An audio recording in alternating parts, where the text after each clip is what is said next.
today's video lecture. And in today's video lecture, I'll be solving previous year's NEET questions and discussing the answers. And as you can see on the screen, it is for the chapter Human Reproduction. Okay, and we are in part 1 of the series. Alright, so let's begin. Okay, so question number 1.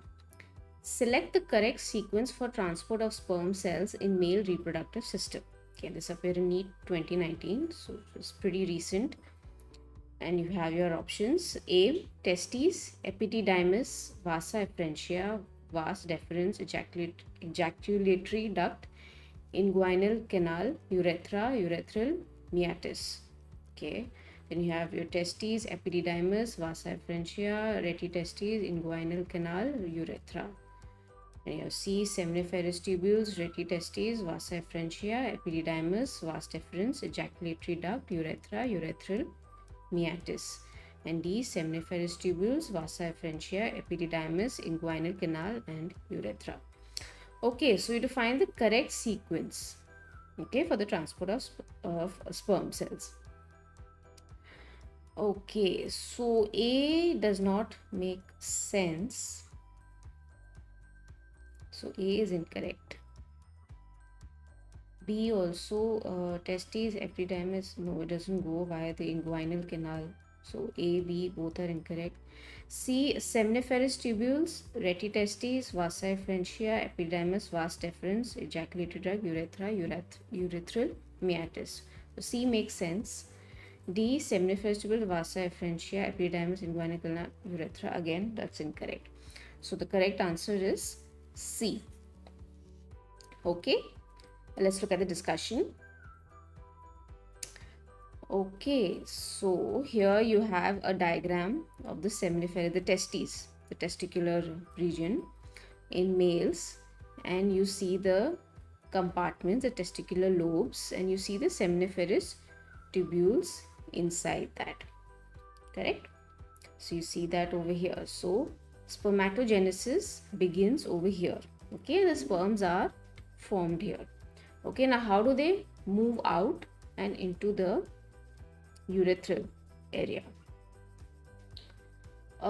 So of course it begins from seminiferous tubules, yes. Then it goes into the retitestes. Okay, you see these ducts over here, these are called retitestes. Okay, so the next stage is retitestes. Now after that it is vasa efferentia, or it is also known as efferent ductules. So if they ever write efferent ductules, don't get confused, they are talking about vasa efferentia over here. Okay, so after retitestes it goes into the vasa efferentias. Okay, and again they are like tube-like structures. Okay, from the retitestes again they form again another set of tube-like structures called vasa efferentia. Then you have the epididymis. Okay, this whole region over here, the whole epididymis. So you have the head part here, the head part here, and you have the tail part here. Okay, so this whole part over here.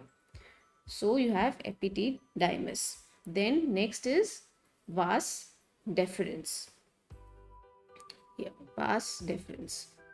Okay, after it reaches here the tail of epididymis, it goes into vas deferens. Okay, and then you have ejaculatory duct, which is not present here in this diagram. I have another diagram to show you that. And then you have urethra and you have urethral meatus. Please remember this order. You can't mess this up. Okay, because this is very important, how sperms are transported, okay, from the seminiferous tubules to the outside. Okay, and this is very important to learn the order. Okay, the order. It's quite simple. If you have your theory and order, you will know this. You have to know the anatomy, okay, of the male reproductive system, as well as female. We'll come to that later. Okay, so you have again seminiferous tubules, you have retitestes, vasa efferentia. Again, retitestes and vasa efferentia, remember that they are like connecting tubules. Okay, and they move to the epididymis. Epididymis is a very big structure. They have head and they have a tail part, and that again then moves to another tube-like structure called vas deferens. Please don't confuse with vas efferentia and vas deferens. They're two different things. Okay, so now we know that it has reached vas deferens, right? So let's look at the next structure. Yeah, Okay, so what you see here, you have vas deferens over here. Yeah. So now the sperms have moved up till here. Okay, this region. Now before it enters the ejaculatory duct and into the prostate gland body, it forms an ampulla. Okay, so before entering that, this region is called ampulla. Okay, and seminal vesicle is just next to that. Okay, you have the seminal vesicle here. To know how visible that is.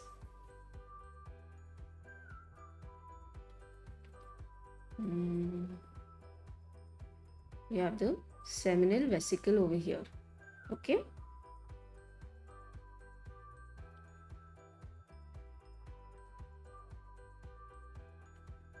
So you have the seminal vesicle here, you have the vas deferens transporting the sperms, okay, and they enter into this space called ejaculatory duct. Now prostate, it moves into the body of the prostate gland. You see this yellow structure here, this is called the prostate gland.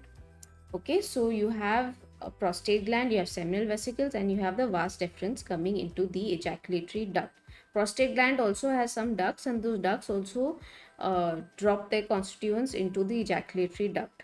Okay, so you have content from prostate gland, you have the content from seminal vesicles, and then you have content from vas deferens.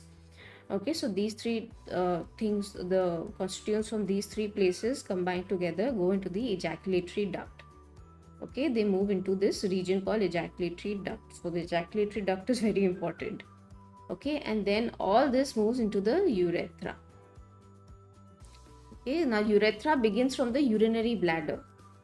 Okay, so it is a common tube. Okay, it is a urinary tube itself also, and also a reproductive part of the reproductive system also, because it's carrying contents from the reproductive system as well as carrying contents from the urinary system.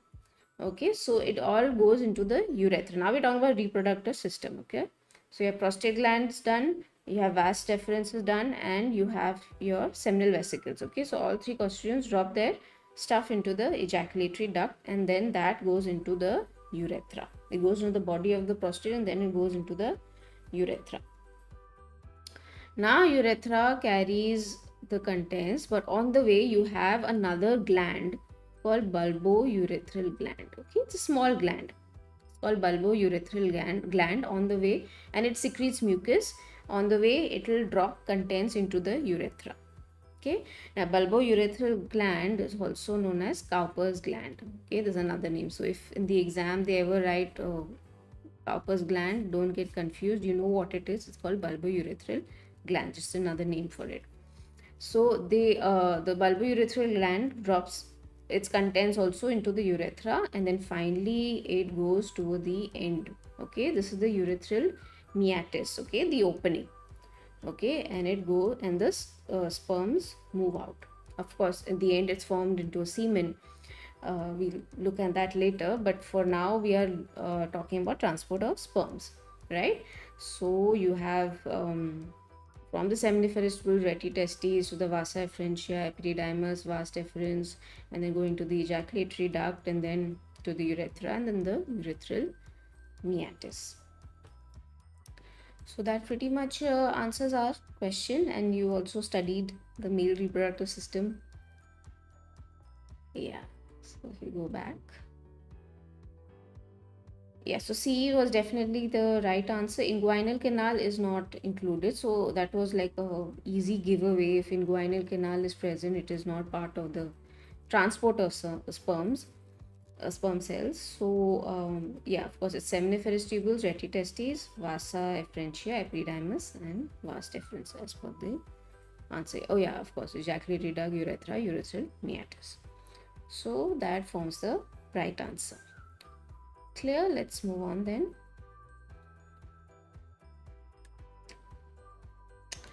Okay, so question number 2. Which of the following depicts the correct pathway of transport of sperms? And this appeared in NEET 2016. Again, this is the same question as the previous one. So you know how important this is, right? This topic is very important. So the correct pathway is what they want us to identify. So you have reti testes, you have efferent ductules. See, efferent ductules, they've used efferent ductules here. So that is vasa efferentia. Okay, so don't get confused if they ever write that. They talk about vasa efferentia. Okay.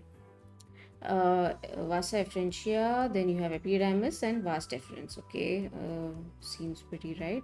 Reti testes, epidermis, efferent ductules. No, that's incorrect.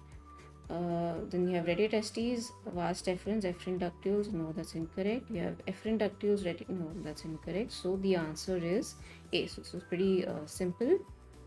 Answer is A. We've just discussed this, so it will just be a repeat of the previous answer. If you like, you can go back and listen to the discussion again. If you like, you can even note this down, because this summarizes the answer, right? So you have seminiferous tubules, reti testes, vasa efferentia. If they ask you backwards also, you should be able to know it backwards like that. Okay, so yeah, this is the answer. Yeah. I just don't want to repeat myself over and over again, so you can just move on to the next question. Alright, so question number 3. The shared terminal duct of the reproductive and urinary system in the human male is, and this appeared in 2014. Again, I just discussed this in question number 1. So you have A, urethra, B, ureter, C, vas deferens, and D, vasa efferentia. So the shared terminal duct is urethra, right? So urethra begins from the urinary bladder, and it also contains or transports constituents from the reproductive system too. So urethra is the shared terminal duct between reproductive and urinary system. So you can see over here, this whole portion, this whole tube, this whole thing is the urethra. Okay, and this is the urinary bladder. So it emerges from there, and on the way you have stuff coming in from the male reproductive system also, right? So you have the ejaculated duct, which contains most of the constituents, and you have the bulbourethral gland too. So it behaves in both the systems. Okay, it has a function in both the systems. Okay, pretty simple. Move on. It's an anatomical question. Okay, so question number 4. The Leydig cells as found in the human body are the secretory source of, this appeared in 2012. So you have A, progesterone, B, intestinal mucus, C, glucagon, and D, androgens. Okay, so it's more like endocrine system question. We already studied this in endocrine, so please go check those parts out. Leydig cells are found in the human body and are secretory source of androgens. Answer is D. Okay. Alright, so here you have the Leydig cells. They are also known as interstitial cells, because they present in the interstitial space. Okay, so yeah, Leydig cells or interstitial cells are present in interstices between seminiferous tubules. Okay, they constitute 20% of the mass of adult testes. Important fact to remember. And they are numerous in newborn infant for a few months and in males after puberty. So when a baby boy is born, okay, it's male infant, they are found numerous for a few months there, but then the activity dies down. Okay, they are not found there at that time till the male reaches puberty, when then the activity begins again for the Leydig cells. So these are two different age groups where the Leydig cells are present. So it is an interesting fact to remember. I don't know if they will ask you ever, but you can remember it just for the sake of understanding your syllabus well. Now they secrete androgens, okay, and they are mainly testosterone, dihydrotestosterone, and androstenedione. Okay, and I've already discussed this in endocrine system. Now majorly it is testosterone. Okay, major portion is testosterone, so that is why when they say Leydig cells secrete testosterone, yes, they secrete testosterone also. But if you have to classify everything into a group, it's not just testosterone, there are many other androgens also. So they are dihydrotestosterone and androstenedione. So yeah, if the question ever said testosterone, yes, that is the right answer. If they say androgens, yes, that's the right answer too. Okay, so they secrete androgen. In this case, the option said androgens, right? where is it? Yeah, D. This is androgen. Obviously, A, B, and C were incorrect, so that's not the right answer. It's D, androgens. Okay, clear? Pretty simple. We'll move on. Okay, question number 5. If for some reason the vasa efferentia in the human reproductive system gets blocked, okay, the gametes will not be transported from, this appeared in 2011. Okay, so you know that vasa efferentia is blocked for whatever reason. Now, the gametes will not be transported from A, testes to epididymis, B, epididymis to vas deferens, C, ovary to uterus, and D, vagina to uterus. Clearly, C and D are incorrect.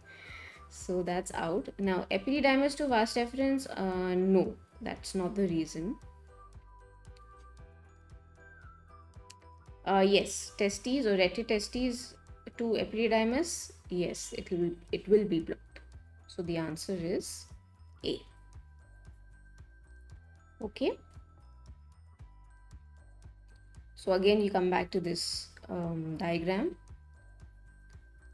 So you have efferent ductules. So just imagine if efferent ductules was blocked for whatever reason. You have the retitestes here.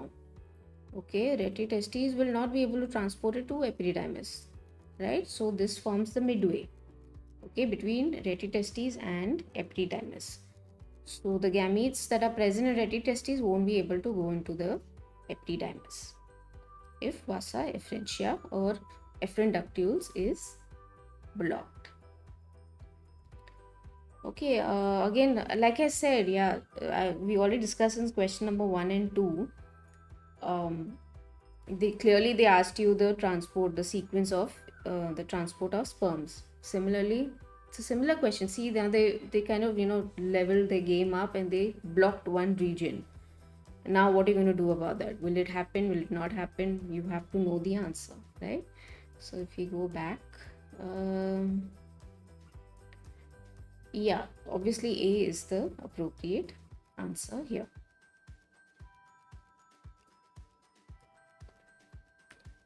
Okay, next question. Okay, question number 6. The testes in humans are situated outside the abdominal cavity inside a pouch called scrotum. Okay, the purpose served is for, and this appeared in 2011. A, maintaining the scrotal temperature lower than the internal body temperature. B, escaping any possible compression by the visceral organs. C, providing more space for the growth of epididymis. And D, providing a secondary sexual feature for exhibiting the male sex. Okay, so the reason why the scrotum is placed outside the abdominal cavity is to maintain the scrotal temperature lower than the internal body temperature. That is why it is designed that way. And the answer is A. Okay, let's go to the discussion. So this is a diagram from NCERT. Please don't make me remind you.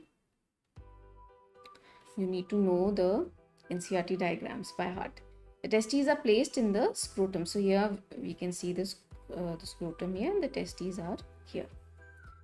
Are placed in the scrotum outside the abdominal cavity. Now this is to maintain the temperature that is 2 to 2.5 degrees less than the body temperature.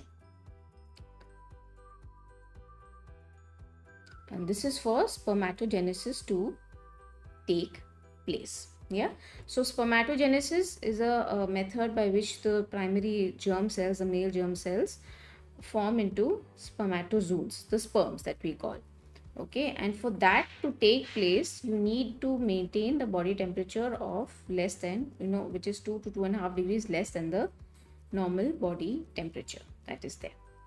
Okay, so that is why it is designed like that. So if you go back to your question, yeah, A is the appropriate answer. Escaping any possible compression, no, that was not the reason, but mostly it is A. Okay, clear? Okay, so question number 7. Sertoli cells are found in, and this appeared in the year 2010. A, ovaries and secrete progesterone. B, adrenal cortex and secrete adrenaline. C, seminiferous tubules and provide nutrition to germ cells.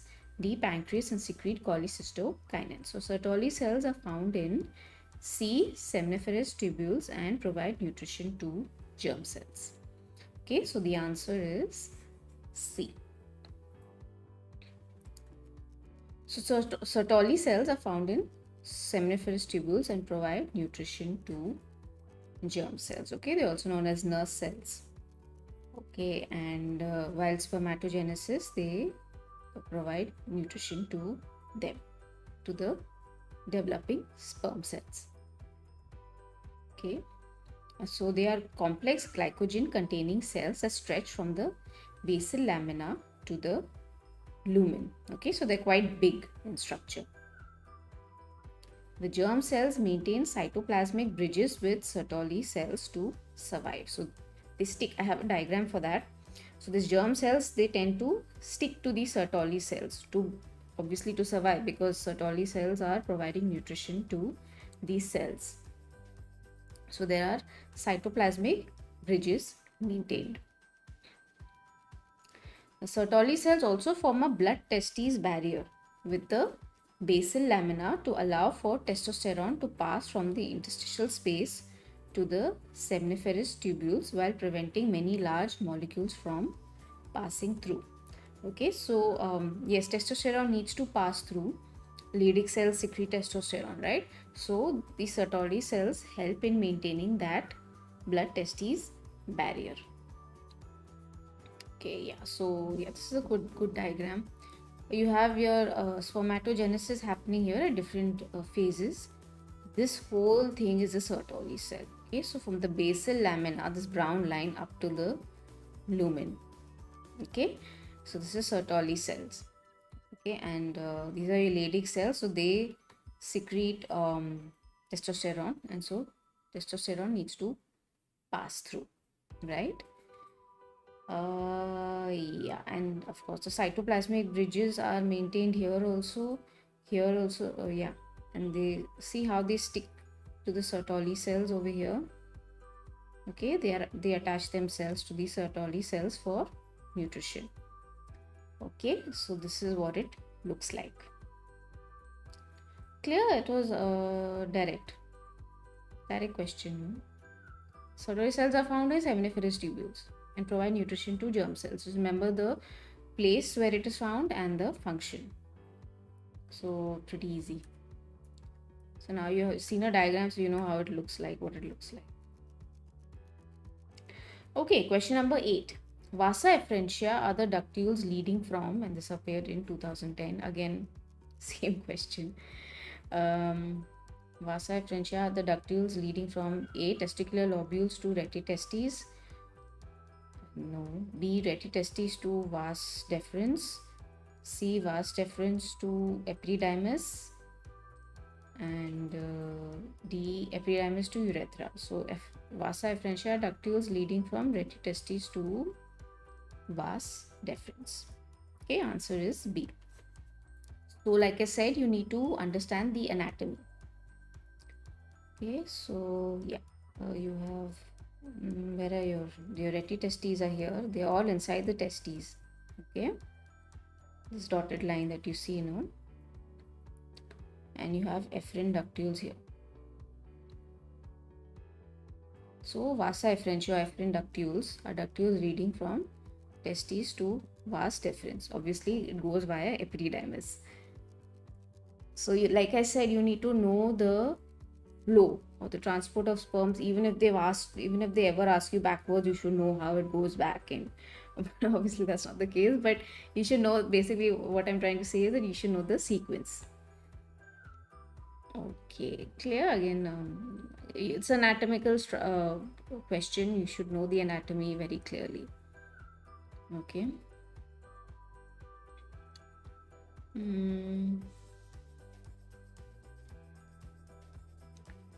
Okay, next question.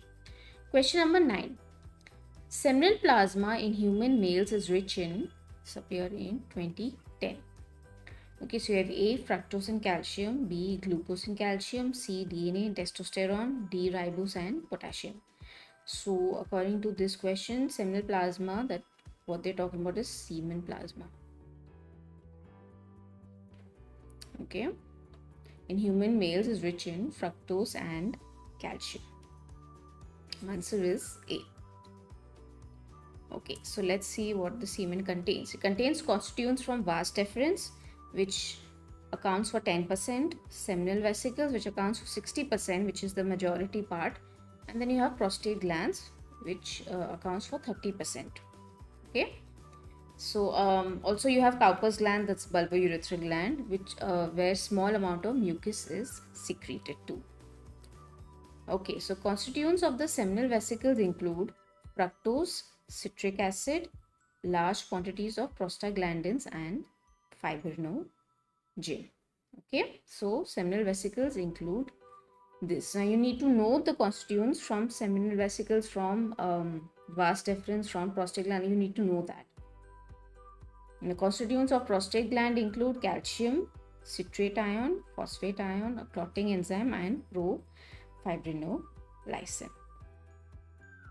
Okay, now the reason why these clotting enzymes and profibrinolysin and fibrinogen is present is because after copulation, when this semen goes in, it has to stay in the uterine cervix area. Okay.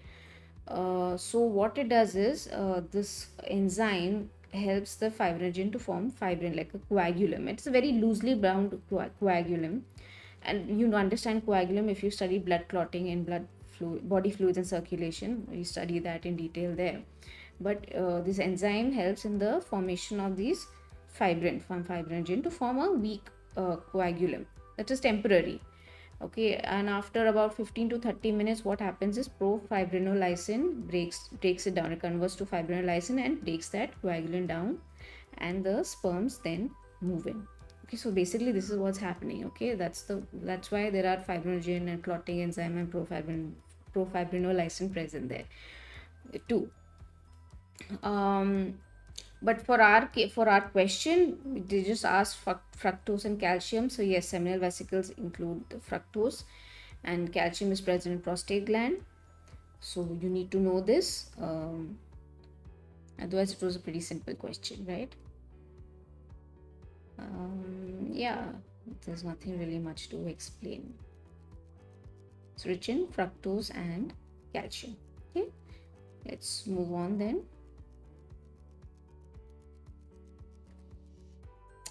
Okay, so question number 10. Secretions from which one of the following are rich in fructose, calcium, and some enzymes? Okay. Again, same question as 9. It's appeared in mains 2010.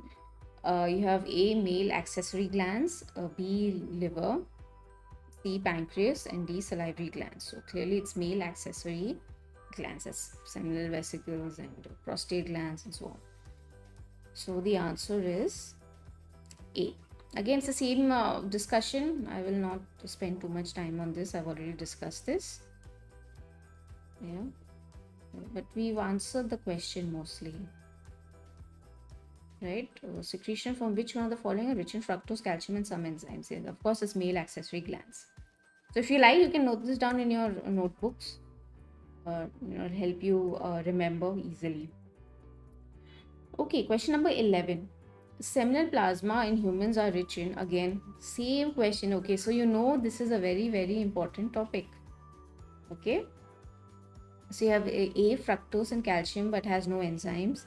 B, glucose and certain enzymes but has no calcium. C, fructose and certain enzymes but poor in calcium. D, fructose, calcium, and certain enzymes. So we already discussed this. It's D, fructose, calcium, and certain enzymes.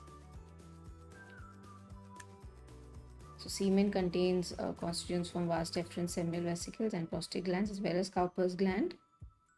And yeah, these are the constituents. Okay. Sorry, these are the constituents. So like I said, note this down.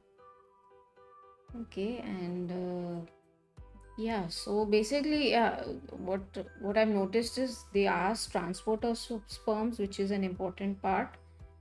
Of course, everything is important, but and also multiple questions on the seminal plasma has appeared.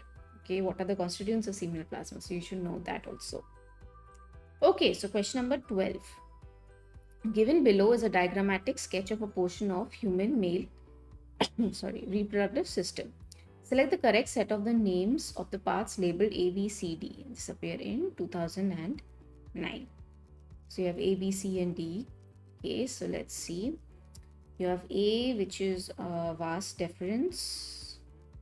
Okay, you have B, which is seminal vesicle. You have C, which is prostate, and you have D, which is bulbourethral. Just remember that, you know, seminal vesicles, prostate, bulbourethral, they're all paired organs. Okay, what we saw previously was just one part. Okay, it was like a transverse section of the male, but this, what you see, is a front view. Okay, so yeah, A is vas deferens, B is seminal vesicles, C is prostate, and D is bulbourethral. A vas deferens, B seminal vesicles, C is not bulbourethral, A ureter, no, and you know, so clearly it is option A. Option A is the right answer. Again, this diagram is taken from NCERT, so please remember this. Okay, anatomy. A is vas deferens, B is seminal vesicle, C is prostate gland, yeah, and D is bulbourethral gland. Okay, clear? If you knew this diagram, this should have been very easy to answer. Right, let's move on then. Okay, question number 13. Male hormone is produced in the testes by cells of, this appeared in 1993. A, Sertoli cells, B, epithelial, C, spermatocytes, and D, Leydig cells. We already discussed this. So male hormone in testes is produced by D, Leydig cells. Okay, also known as interstitial cells. And of course, they produce androgens, mainly testosterone. I already discussed this in detail, so I'll not spend more time on this. We'll move on. Okay, question number 14. Location and secretion of Leydig cells are surveyed in 91. A, liver, cholesterol, B, ovary, estrogen, C, testes, testosterone, and D, pancreas, glucagon. Yes, of course, it's testes, and they secrete testosterone. Answer is C. Again, same thing. So this is also important. This particular topic is also important. They ask the function and the location of Leydig cells, you know, or Sertoli cells. Or they could just, you know, mismatch or exchange the two and then, you know, make you guess. So yeah, please be careful and understand which is what. Leydig cells occur in the testes and secrete testosterone. Okay, clear? We'll move on. Okay, question number 15. Hysterectomy is surgical removal of, and it's appeared in 2015, it's a cancelled exam. A, vas deferens, B, mammary gland, C, uterus, and D, prostate gland. So hysterectomy is the surgical removal of uterus. Okay, please remember this as a fact, okay, if they ever ask you. Answer is C. Okay, so because of any disease or anything, any pathological condition in the uterus where you need to perform a hysterectomy, yes, it is done, and where they will surgically remove the uterus out. Okay, so it's hysterectomy. Okay, let's move on then. Okay, so question number 16. The figure given below depicts a diagrammatic sectional view of the human female reproductive system, which set of 3 parts out of 1 to 6 have been correctly identified. Okay, this appeared in 2011. Okay, so you have option A, 2 endometrium. So, but 2 is not endometrium, so that's incorrect. B, you have 3 infundibulum. Yes. 4 is fimbriae, yes, and 5 is the cervix. Yes. C, 4 is oviducal canal, 5 uterus, no, that's all incorrect. D is 1 perimetrium, 2 myometrium, no, that's incorrect. So clearly B is the right answer. Okay, let's go to the discussion. Okay, so you have this in front of you. This is again taken from NCERT. So please study the diagrams from NCERT. Yeah, so you have 1 is endometrium. Yes, 2 is perimetrium. 3 3 is infundibulum, 4 is fimbriae, 5 is cervical canal, but in this case they have pointed to cervix, so just leave it at that. 6 is the vagina. Okay, so if you go back, yeah, they pointed inside, not outside, so they were actually referring to cervical canal, but they've written as cervix, so we just take it as it is. And obviously B is the best option here. Okay, clear? It's important that you study the anatomy of the female reproductive system and the male reproductive system. There is no doubt about that. And please study all the diagrams in the textbook, the NCERT textbook. Okay, let's move on. Okay, question number 70. The part of fallopian tube closest to the ovary is, all right, so you just saw the female reproductive system, and this appeared in 2010. A, isthmus, B, infundibulum, C, cervix, and D, ampulla. So the part of fallopian tube closest to the ovary is B, yeah, B, infundibulum. Answer is B. So yeah, you have the ovary here and you have the fallopian tube here, right? So the closest is infundibulum. That is why it's important to remember this order. Okay, from here, when ovulation takes place, the ova moves in and it goes to the infundibulum, ampulla, isthmus, and then over here, right? That's the sequence, okay, of movement, of transport. So it is very important that you remember what comes first. If it's infundibulum, then it's ampulla, then it's isthmus. All right, this is important to remember. Okay, again anatomy question. I think we're getting mostly anatomy questions today. So yeah, remember that. Let's move on then. Okay, question number 18. Bartholin's glands are situated, and this appeared in 2003. A, on the sides of the head of some amphibians. B, at the reduced tail end of birds. C, on either side of vagina in humans. D, on either side of vas deferens in humans. Okay, so Bartholin's glands are situated on either side of vagina in humans. That means it is present in females. Okay, the answer is C. Let's look at that in detail. So Bartholin glands are situated on either side of the vagina. Okay, they form the greater vestibular gland. Don't worry about the terms and all, but just for you to understand where they are actually located. They form the greater vestibular gland and are located beneath labia minora. Okay, so you have labia majora, then you have labia minora, then you have the vaginal orifice, right? So they are located beneath the labia minora. The ducts open between the hymen and labia minora. Okay, so Bartholin glands are present inside. There are ducts that are come out, that appear out. Okay, and so the ducts open between that hymen and labia minora. Now they are activated by parasympathetic signals and secrete mucus during sexual intercourse. Okay, so this behaves like a lubricant. Okay, so this is to provide lubrication. I have a diagram so you'll be able to understand it easily. Another very important question. Now this is very important to remember. Okay, it is homologous to Cowper's gland in males. Now if they ever ask you a question in NEET, which gland is homologous to Cowper's gland? Okay, now Cowper's gland you know is present in females, but in males, but not present in females. So the homologous or the counterpart is Bartholin gland in females. Okay, so you have Cowper's gland in males, you have the Bartholin gland in females. Okay, so this is very, very important to remember. Okay, the homologous organs, or whatever they're asking, the glands.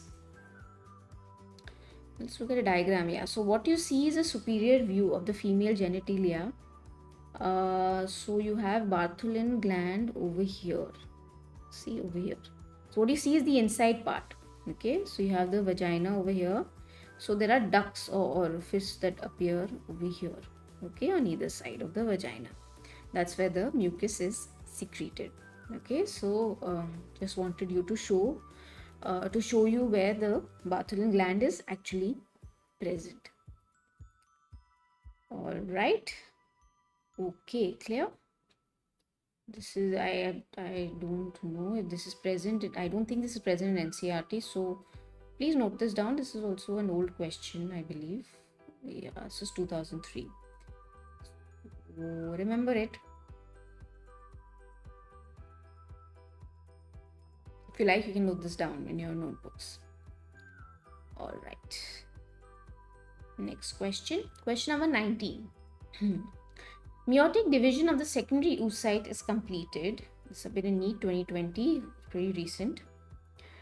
Okay, A, prior to ovulation, B, at the time of copulation, C, after zygote formation, D, at the time of fusion of a sperm with an ovum. Okay, so you have A, B, C and D. So meiotic division of the secondary oocyte. Okay, so we are talking about meiosis 2 here. So when is meiosis 2 completed? At the time of fusion of a sperm with an ovum. Okay, the time of fertilization. So the answer is D. Now, for this question, for the sake of discussing the answer, I decided to explain the whole oogenesis to you. Because when I went and read the text in NCERT, I realized that it is not properly explained there. You know, there are steps that goes in order. There's a sequence of events, but it's a little haphazard, you know, vaguely written in NCERT, which I did not particularly enjoy reading. So I've decided to compile the information in a orderly manner for you to understand. If you like, you can note this down in your notebooks. It'll be very helpful for you to understand oogenesis. Okay, so I'll begin, and we will obviously come back to answering the question because the answer lies in that discussion. Okay, so let's begin. Okay, so we're talking about oogenesis here. Now let's talk about the fetal stage. Okay, so that means when the fetus is present inside the uterus. Now oogonia develop during fetal stage and are stem cells which develop into ova. Okay, so they are the first cells. Okay, they are called oogonia and they are developed during the fetal stage only. In females, it happens during the fetal stage. Okay, these are the stem cells which develop finally into ova. Now oogonia develop from primordial germ cells, okay, that are formed in the yolk sac. Now what is the yolk sac? We will study that during implantation and fetus development, that is pregnancy in females. Okay, we will study that in detail. So oogonia develop from where? From the primordial germ cells, okay, which are present in the yolk sac. Okay, and from there they migrate into the developing ovary. Okay, so oogonia comes from the primordial germ cells. So first stage is primordial germ cells, okay, in the yolk sac, germ cells. Okay, and they form into oogonia. Okay, oogonia behave like the stem cells. Okay, so yeah, oogonia, they develop from primordial germ cells and they move into the developing ovary. And what happens there? They increase in number by mitosis. Okay, they increase in number by mitosis. So there are about like million oogonia present there. Okay, they increase in number by mitosis. All this is happening in the fetal stage while the fetus is developing inside the uterus during pregnancy. Now oogonia, what happens? They enlarge to form primary oocyte. Okay, so now this oogonia, they enlarge to form primary oocyte. Okay, so now oocyte is already formed in the fetal stage. Okay, and what happens after that? It undergoes meiosis 1. Okay, that is the first meiotic division. Okay, I'm writing it as meiosis 1. Now this meiosis 1 is not completed. It stops at prophase 1 stage. Now please go back and read cell division to understand the different stages of cell division, meiosis, mitosis and so on. So this oogonia enlarges to form primary oocyte in the developing ovary, right?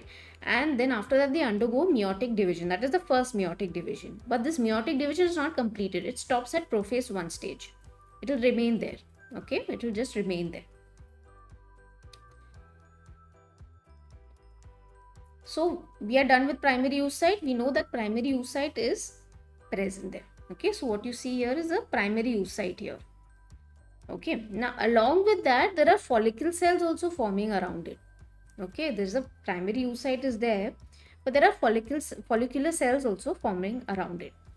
Now the first stage is primordial follicle. Okay, and it is formed from the surrounding stromal cells.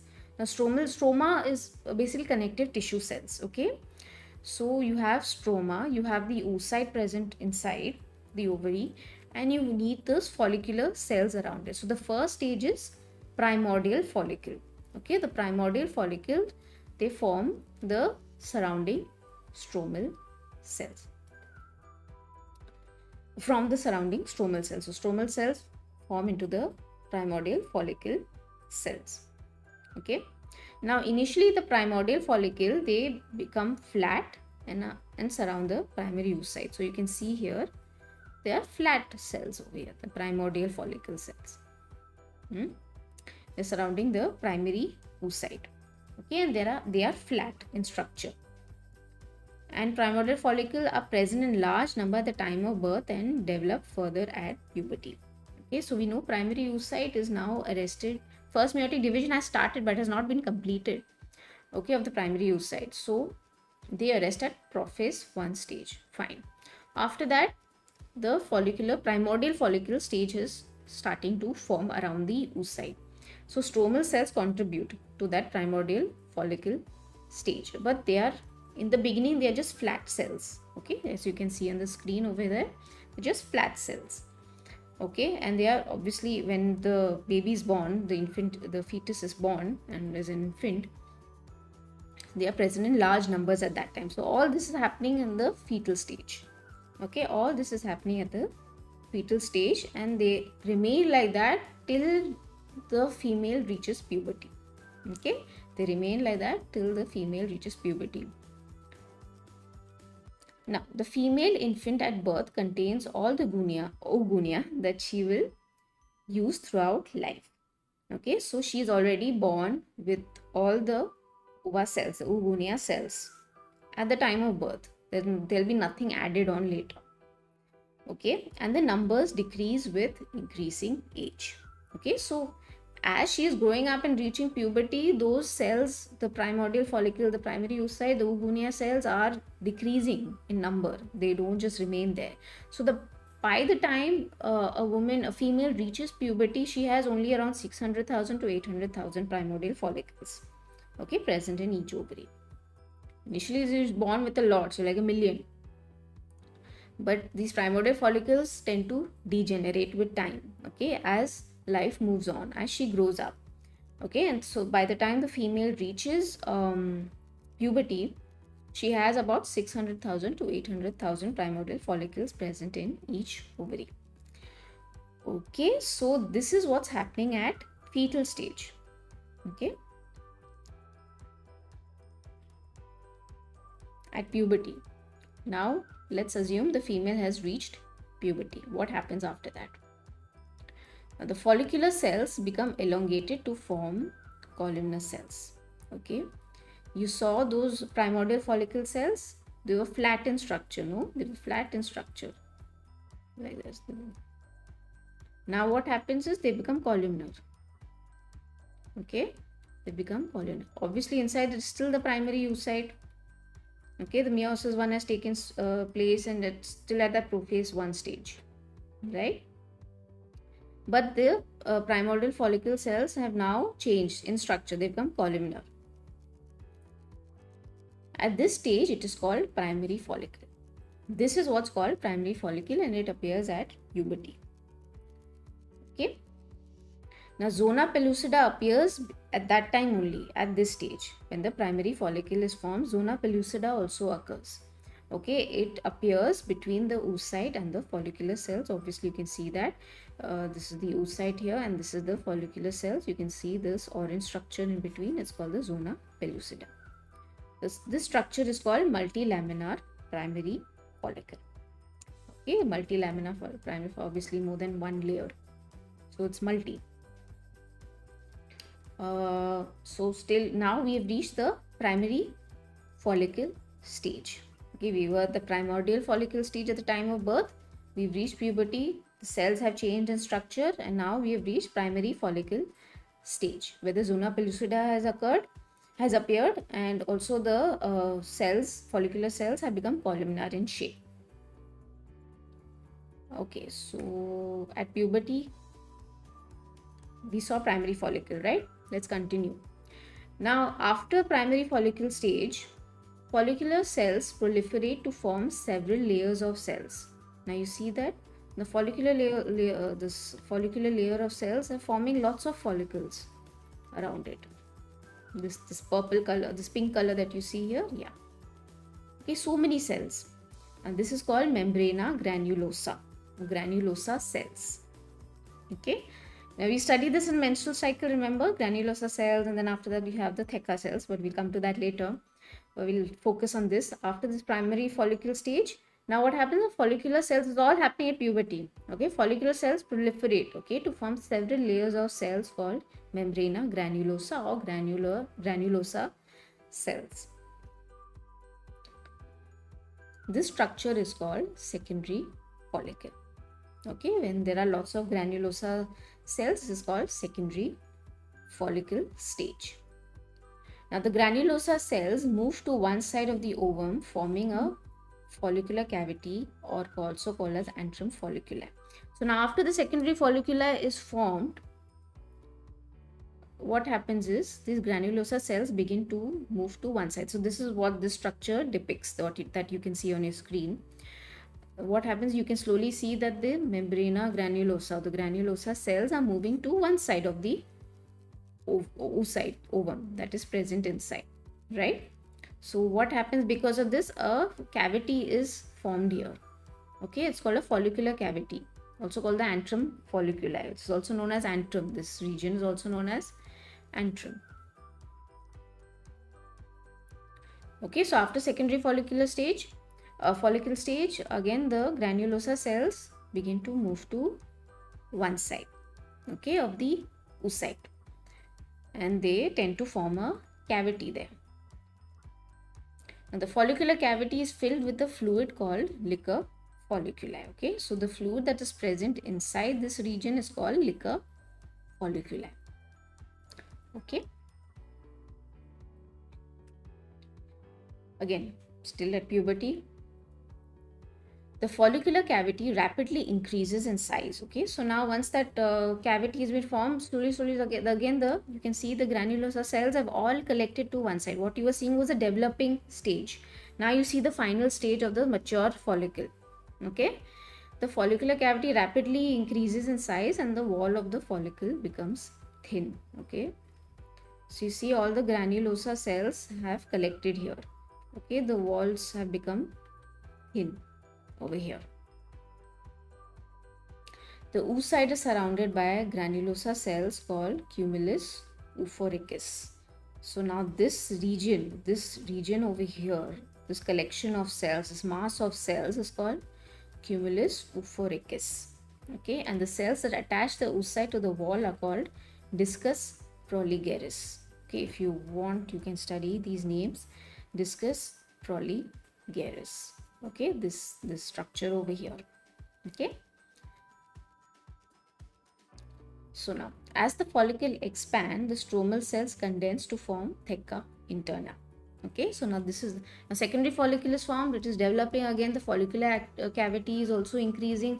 All the cells collect to one point. Okay, it's becoming bigger in size. So now the stromal cells, they form the theca interna cells. Okay, and these theca interna cells are very important in producing estrogen, and we already discussed this in menstrual cycle.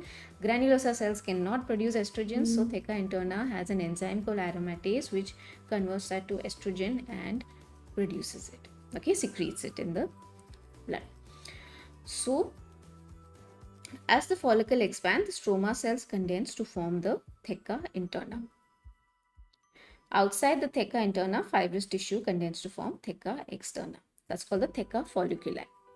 Okay, you have the theca interna that's produced by the stromal cells. You have theca externa produced by the fibrous tissue. Okay. At this stage, the primary oocyte within the tertiary follicle completes its first meiotic division, very, very important stage, okay, and forms a haploid secondary oocyte and a polar body, okay. So now this theca granulosa cells have moved out, it's become, the cavity has become bigger, theca follicula has been formed. At this stage, it has reached the tertiary follicle stage. There's still primary oocyte inside, it has reached tertiary follicle stage. Now after that, this primary oocyte will complete the meiosis, which was arrested at prophase 1 stage at puberty, at fetal stage. Now at puberty, it will complete that stage to form a secondary oocyte. Okay, it will form the secondary oocyte. Along with that, there is a small body, cytoplasmic body called polar. This is the primary oocyte. It forms a secondary oocyte here. Along with that, there will be a small polar body. Okay, this is what it is. So meiosis 1 is completed now at this stage. Okay, when the tertiary follicle is formed, that is the mature ovarian follicle is formed. At that time, the primary oocyte completes that meiotic 1 stage, the meiosis 1 stage, which was arrested prophase stage. Okay, and then forms a secondary oocyte. Still at puberty, the ovarian follicle enlarges and becomes so big that it reaches the surface of the ovary and bulges. Now you saw the follicular cavity increasing, right? So it keeps increasing and increasing and becomes so big that it begins to touch the surface of the ovary, okay, and then even bulges out. So if this was the surface of the ovary, okay, it will start bulging out like that. If you actually look at pictures that have been taken, you'll see that a bulge begins to appear, okay. Now the theca and stoma of the bulging side stretch and become very thin, okay, the theca part and the stroma part. An avascular area stigma appears and the cells of cumulus ophoricus loosen by accumulation of fluid between them. You saw the cumulus ophoricus was the mass of granulosa cells around the oocyte, correct? So now if this was the surface of the ovary, there is a small bulge like thing appears, structure like appears, okay, it's called the stigma, okay, and when the stigma appears, this cumulus ophoricus begins to disintegrate because of accumulation of fluid in that region, okay. So now it's not strong as it was previously, it all begins to disintegrate, okay. Now yeah, so that part is done. Now the follicle ruptures, obviously this is disintegration of the whole tertiary follicle structure. So the whole follicle ruptures and the secondary oocyte is released into the fallopian tube, okay. The secondary oocyte is released into the fallopian tube. That is called ovulation. Remember, in menstrual cycle we study at puberty, female attains, the menstrual cycle, she begins to menstruate. So you saw the follicular phase. I did not explain the follicular phase then, I mean in terms of the oocyte, but this is what is happening, okay. And then obviously menstrual cycle is just a play of hormones and which allow for all this to happen. So this is what's actually happening. At the same time, uterus is also developing, the lining is developing for any possible pregnancy to occur, okay. So the follicle ruptures and the secondary oocyte is released into the fallopian tube. That's called ovulation. So this is how ovulation happens. It all happens at puberty, when a female gets her menstrual cycle. Now after ovulation, okay, after ovulation, meiosis 2 occurs. We saw the first meiotic division which occurred in the fetal stage. Now after ovulation, second meiotic division occurs, okay. The second meiotic, we're calling meiosis 2, occurs, but it does not complete, okay. So the secondary oocyte is there, it starts the meiosis 2, but it stops at the metaphase 2 stage. Okay, so again meiosis 2 is not completed here. Okay, the secondary oocyte is there, it begins, it stops at metaphase 2 stage. Okay. Now fertilization, if fertilization occurs, okay, we saw the menstrual part of it. In the menstrual cycle, if there's no fertilization, it will get discarded, right? But if fertilization occurs, what happens? Now the sperm penetrates the multiple layers of granulosa cells, also known as corona radiata.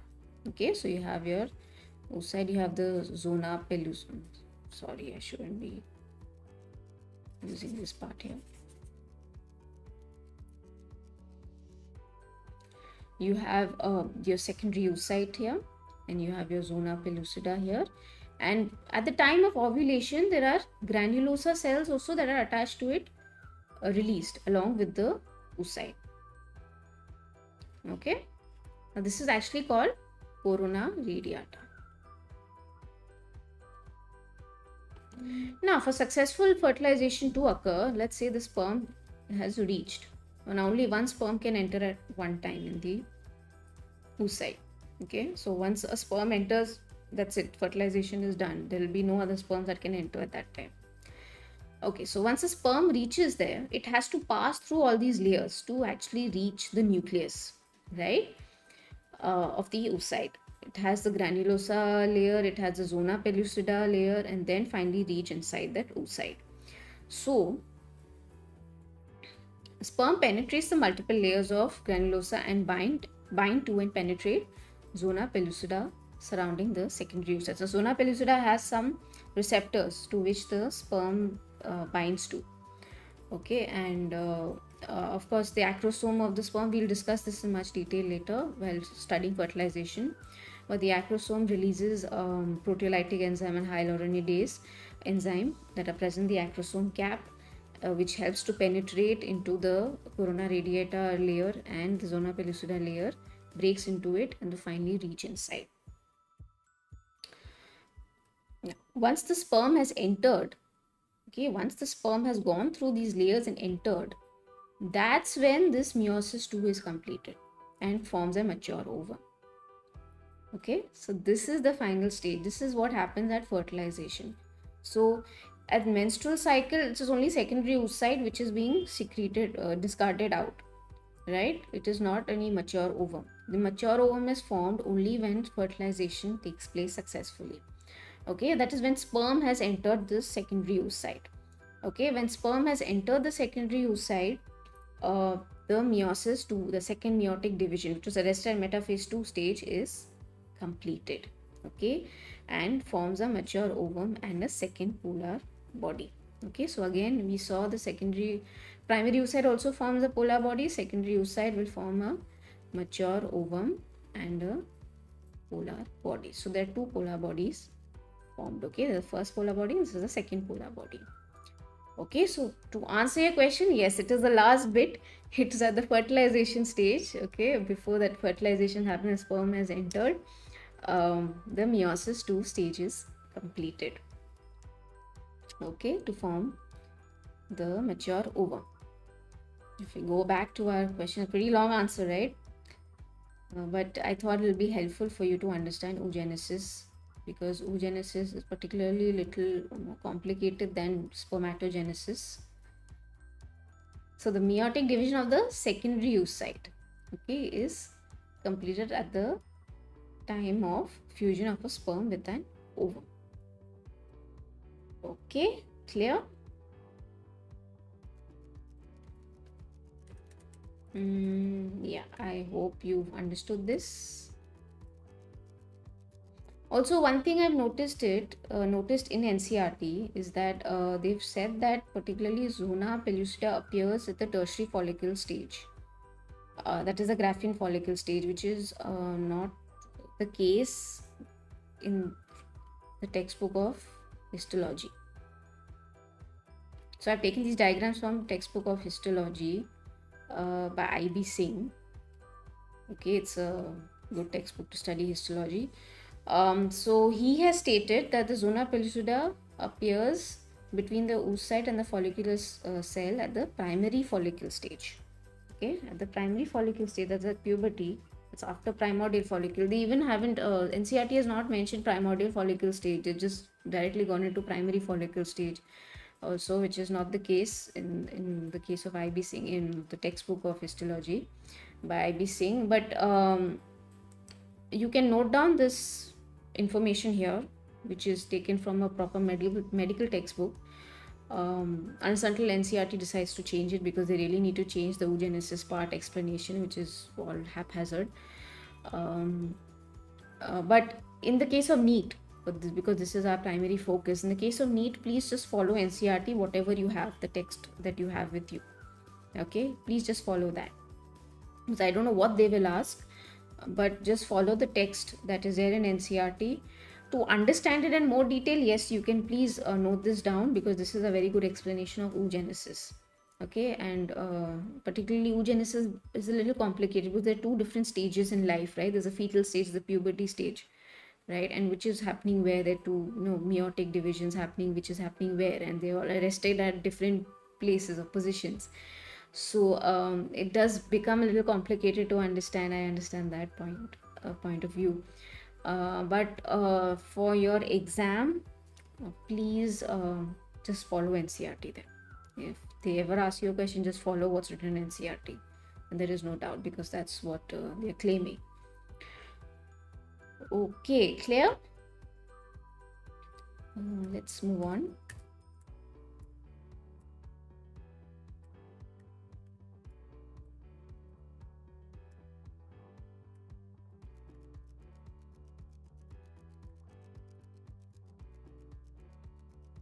Okay, question number 20.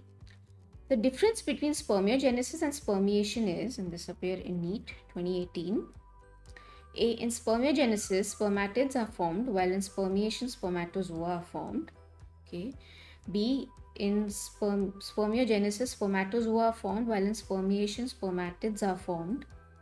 Okay. In spermiogenesis, spermatozoa from Sertoli cells are released into the cavity of seminiferous tubules, while in spermiation, spermatozoa are formed. In spermiogenesis, spermatozoa are formed, while in spermiation, spermatozoa are released from Sertoli cells into the cavity of seminiferous tubules.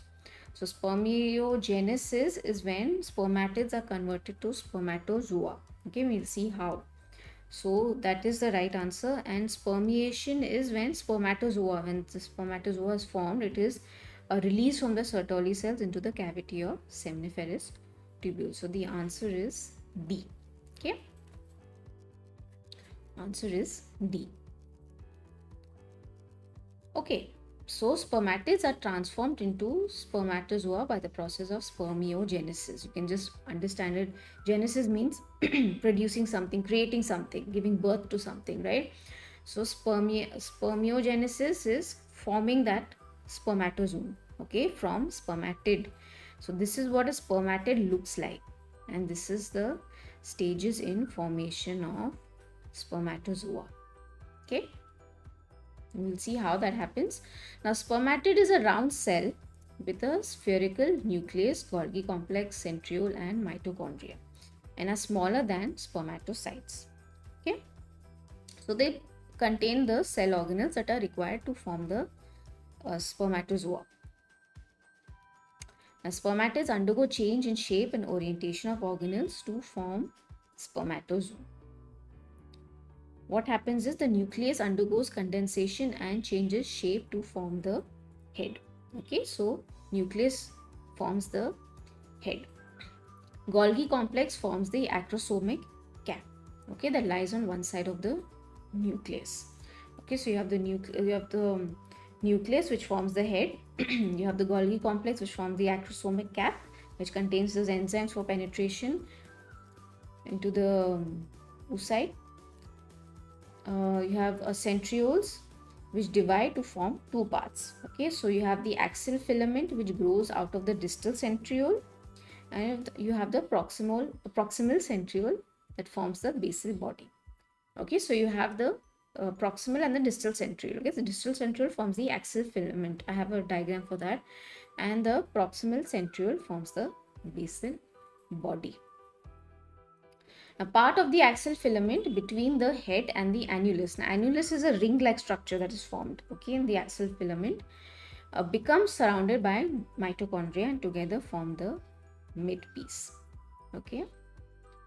And the cell membrane remains as the covering of spermatozoa. Okay, if you see a structure, yeah. You see the acrosomic cap, yeah. You have the head here, which is formed from the nucleus. You have the basal body here, from the proximal centriole. You have the axil filament here, this pink structure here in between. Okay, that is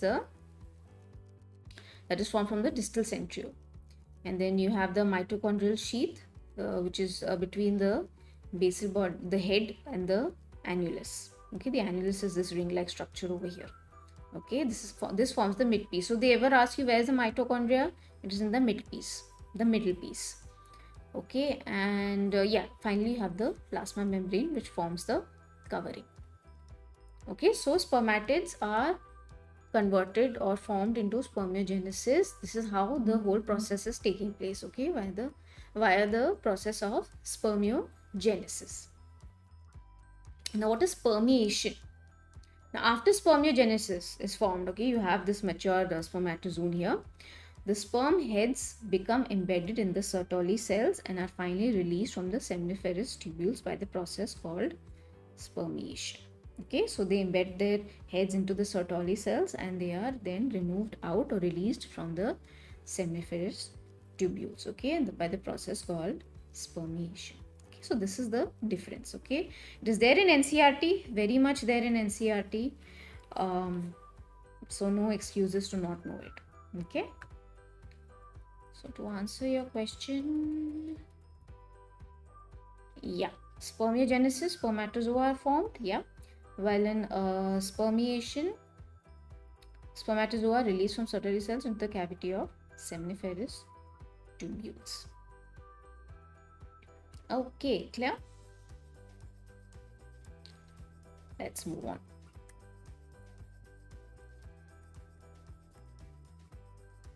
Okay, so question number 21. Which of the following layers in an antral folliculi is acellular? This appeared in 2015. Antral folliculi, you know what I'm talking about, it's the Graafian folliculi or the tertiary folliculi. A. Stroma, B. Zona pellucida, C. granulosa, and D. Theca interna. So we have to find the layer which is acellular. So stroma is a cellular layer. Zona pellucida is not a cellular layer. So B is the right answer. Granulosa and theca interna again are cellular layers. Okay, so the answer is B. Okay, so this is what you see here. This is the antrum, this region here. So the antral folliculi. Okay, it's also known as the Graafian folliculi. This is the mature follicle. A zona pellucida is an homogeneous layer that appears between the oocyte and the follicular cells. We already discussed that in oogenesis, right? And it is known as multilaminar primary follicle. Okay, once the zona pellucida appears, it's known as multilaminar primary follicle. Okay, zona pellucida consists of glycoprotein. Okay, that's what it basically consists of. So it's an acellular layer, to answer your question. It's an acellular layer of antral folliculi. If you look at the other options, obviously the stroma, the theca interna, and the granulosa. Was it granulosa? Let me check.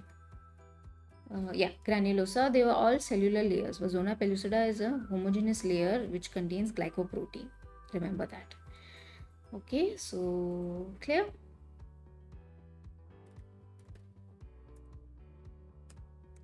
Okay, so we've come to the end of this video lecture and I hope you've enjoyed today's video lecture and I hope you've learned something new today.